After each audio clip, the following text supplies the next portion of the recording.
Hi అండి. Welcome back to my channel. అందరూ ఎలా ఉన్నారు? బాగున్నారా? నేను బాగున్నాను. మీరు కూడా బాగుండాలని మనస్ఫూర్తిగా కోరుకుంటున్నాను. ఈరోజు మన కర్రీ వచ్చి గుత్తి వంకాయ అండి. చూస్తుంటేనే నోరు ఊరిపోతుంది కదా! చాలా టేస్టీగా ఉండే ఈ కర్రీని అయితే మనం తక్కువ మసాలాలతో అయితే ప్రిపేర్ చేసుకుందామండి. నోట్లో వేసుకుంటే అలా కరిగిపోతుందండి. అంత టేస్ట్గా ఉంది. ప్రాసెస్ ఏంటో చూసేద్దాం రండి.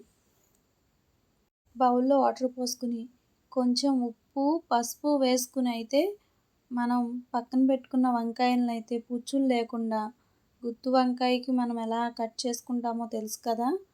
అలా అయితే మజ్జిగ 4 బద్దల్లో అయితే కట్ చేసేసుకుని మొత్తం అన్నిటిని ఉప్పు నీటిలో వేసేసుకుని పక్కన పెట్టేసుకోండి. ఇప్పుడు మసాలా ప్రాసెస్ చూద్దాం. నేను ఎండు కొబ్బరి, 1 స్పూన్ పల్లీలు వేసిన తర్వాత దోరగా వేయించిన తర్వాత స్టార్ పువ్వు వేస్తున్నానండి 2. అలానే ఎండుమిరపకాయలు 2, చెక్క, లవంగం కూడా వేస్తున్నాను. మంచిగా ఇవన్నీ వేగిన తర్వాత ఇప్పుడు మనం ఏం చేస్తామంటే పక్కన పెట్టేసుకుంటే ఇది మంచిగా చల్లారుతుందండి. దీన్ని మనం పౌడర్లో అయితే చేసుకుందాం. నేను లాస్ట్లో కొంచెం మెంతులు వేసుకున్నాను. అలానే ధనియాలు కూడా ఒక 3 స్పూన్లు ధనియాలు వేసుకున్నానండి. ఇవి అయితే పక్కన పెట్టేసుకుని వేగినాయి కదా! ఇప్పుడు మిగతా ప్రాసెస్ చూద్దాం. ఇప్పుడు అదే ప్యాన్లో కొంచెం వాటర్ వేసుకుని వేడైన తర్వాత ఆ వాటర్ని అయితే తీసేయాలండి. నేను అదే ప్యాన్ని పొయ్యి మీద పెట్టుకుని ఇప్పుడు మనం వాటర్ వేసుకోవాలి. ఆయిల్ కాదండి, గుర్తుపెట్టుకోండి. వాటర్ వేసుకోవాలి.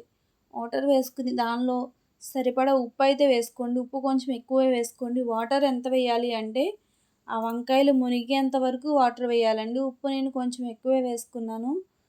అవి మునిగేంత వరకు వాటర్ అయితే పోసుకున్నాను. సగం వరకు మునిగిపోయిందండి. అలా మునిగిన తర్వాత మూత పెట్టి పెద్ద మంట మీద ఒక 2-3 నిమిషాల పాటు పొంగు వచ్చే వరకు వాటినైతే ఉడకనిద్దామండి. పొంగు వస్తుంది. ఈలోపు మనమైతే మసాలా సిద్ధం చేసుకుందాం. ఇందాక వేయించిన మసాలా కాకుండా ఎక్స్ట్రాగా నేను ఉల్లిపాయలు, అల్లం వెల్లుల్లిపాయ వేస్తున్నానండి. ఇప్పుడు పొంగు వచ్చింది కదా! ఇప్పుడు రెండో వైపు కూడా తిప్పుకుందామండి. ఒకవైపు బాగా కలర్ మారింది కదా! ఇప్పుడు రెండో వైపు కూడా తిప్పుకుని ఇంకొక 2-3 నిమిషాలు ఉడికించుకుందాం. ఇప్పుడు మనం వేసిన ఉప్పు ముక్కలకి బాగా పడుతుందండి. మనం తినేటప్పుడు అవి మనకి చప్పగా అయితే అస్సలు తగలవు. చాలా టేస్ట్గా ఉంటాయండి. నేను తీసేస్తున్నాను. ఇప్పుడు మనం ఒక ప్లేట్లోకి అయితే వాటర్ నుంచి సపరేట్ చేసి ఒక ప్లేట్లో అయితే పెట్టేసుకోవాలి. మొత్తం అంతా తీసేసిన తర్వాత ఆ వాటర్ని అయితే మనం పక్కకు పోసేద్దామండి. సేమ్ మళ్ళీ అదే ప్యాన్లో మనం ప్రాసెస్ అయితే స్టార్ట్ చేద్దాం. ఎందుకంటే దాన్ని కొంచెం క్లీన్ చేసుకుని అదే ప్యాన్లో మళ్ళీ ప్రాసెస్ స్టార్ట్ చేస్తే ఏమవుతుందంటే మనకి అంట్లు కూడా తగ్గుతాయి కదా! అందుకని నేనైతే సేమ్ ప్యాన్లో మళ్ళీ ప్రాసెస్ స్టార్ట్ చేస్తున్నాను. ఇప్పుడు పొయ్యి మీద ప్యాన్ పెట్టుకుని కొంచెం ఆయిల్ వేసుకోండి. మీరు ఏ ఆయిల్ వాడితే ఆయిల్ వేసుకోండి. కొంచెం అంటే కొంచెం ఏం కాదు, దీనికి కొంచెం ఎక్కువే పడుతుందండి ఆయిల్. నేను 4 స్పూన్లు ఆయిల్ వేసాను. మీ టేస్ట్కి తగ్గట్టు మీరైతే ఉడికినాయి కదండి వంకాయలు. ఇప్పుడు ఆ వంకాయల్ని ఈ ఆయిల్లో అయితే వేసేద్దాం. ఆయిల్ కాగిన తర్వాత వాటర్ ఏం లేకుండా చక్కగా వేసేసుకుని ఒకదాని తర్వాత ఒకటి విడివిడిగా వేసుకుని నేను వీడియోలో చూపిస్తున్న విధంగా కలర్ మారే వరకు చక్కగా వేపుకోండి. కలర్ అంతా పోయి చక్కగా కలర్ మారింది కదండి, కనిపిస్తుంది కదా మీకు. అలా మంచిగా వేపేసేసుకోండి. వేపేసుకుని ఇప్పుడు వీటిని తీసి పక్కన పెట్టేసుకోండి. ప్యాన్లోంచి సపరేట్ చేయండి. ఇప్పుడు ఈ వంకాయని అలా తినేసినా కానీ చాలా టేస్ట్ అంటే చాలా టేస్ట్గా ఉంటుంది. మీరు ఎప్పుడైనా అలా ఉడకబెట్టి ఒక్కసారి ట్రై చేయండి. వంకాయ కర్రీ చాలా బాగుంటుందండి, గుత్తి వంకాయ కర్రీ. ఇలా కాకుండా వేరేలా కూడా చేయొచ్చు. నేను ఇంకోసారి చూపిస్తానండి అది. ఇప్పుడు ఇందాక మనం పెట్టుకున్న అల్లం వెల్లుల్లి పేస్ట్ని కూడా మంచిగా ఆయిల్లో అయితే ఫ్రై చేసుకోవాలి.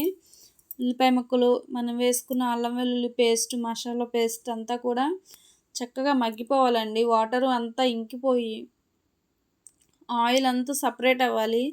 నేను వీడియోలో చూపిస్తున్న మధ్య మధ్యలో కలుపుకుంటూ ఉండండి. అడుగంటేయకుండా అయితే మధ్య మధ్యలో కలుపుకుంటూ ఉండండి. సపరేట్ అయిపోతుందండి. ఆయిల్ సపరేట్ అయ్యే వరకు ఈ ప్రాసెస్ కంటిన్యూ చేస్తూనే ఉండాలి.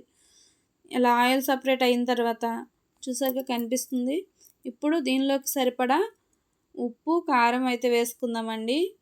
ఎందుకంటే నేను ఇందాక వాటిలో ఉప్పు వేసాను కాబట్టి ఈ మసాలాకు సరిపడా మాత్రమే నేను ఉప్పు వేస్తున్నానండి. చూసుకుని వేసుకోండి మీ టేస్ట్కి తగ్గట్టు. ఇప్పుడు ఒక బిర్యానీ ఆకు, 2-3 బిర్యానీ ఆకులు వేసుకుని ఇందాక మనం మసాలా పట్టిన వాటర్ని అయితే గిన్నెలో వాటర్ పోసి దానిలో అయితే వేసేసానండి. ఇప్పుడు మూత పెట్టి ఆ వాటర్ని మసాలా మొత్తం కలిసి బాగా మరగనివ్వాలండి. మధ్యలో కొంచెం కొత్తిమీర చల్లేసుకుని ఇంకొకసారి మూత పెట్టి బాగా మరగనిద్దాం. ఇప్పుడు మరిగిన తర్వాత ఇప్పుడు మనం పక్కన పెట్టుకున్న వంకాయ ముక్కల్ని అన్నిటిని వీటిలో అయితే వేసేసుకుని మొత్తం సర్దేసుకుని ఒకసారి కలుపుకొని మూత అయితే పెట్టేసుకుందాం మనం. ఇంకొంచెం కొత్తిమీర చల్లేసుకుని మూత పెట్టేసుకుంటే టేస్ట్ మాత్రం చక్కగా మసాలా అంతా ముక్కలకు పట్టేసి ఉప్పు నాకైతే సరిపోలేదండి. నేను కొంచెం చూసి ఉప్పు చాలలేదని వేసాను. ఇప్పుడు మూత పెట్టేసుకుని చక్కగా మగ్గిచ్చేసుకోండి. ఆయిల్ అంతా సపరేట్ పైకి తేలే వరకు చక్కగా గ్రేవీని మగ్గించుకుంటే మాత్రం టేస్ట్ లాస్ట్లో కొంచెం కొత్తిమీర చల్లి దింపేశారంటే అస్సలు ఒక్క వంక అయితే పల్లెమూడు అన్నం తినేయచ్చండి. అంత టేస్ట్గా ఉంటుంది. మీరు కూడా ట్రై చేయండి. నచ్చితే కనుక ఓ లైక్ చేసి సబ్స్క్రైబ్ చేసుకుని నన్ను సపోర్ట్ చేయండి.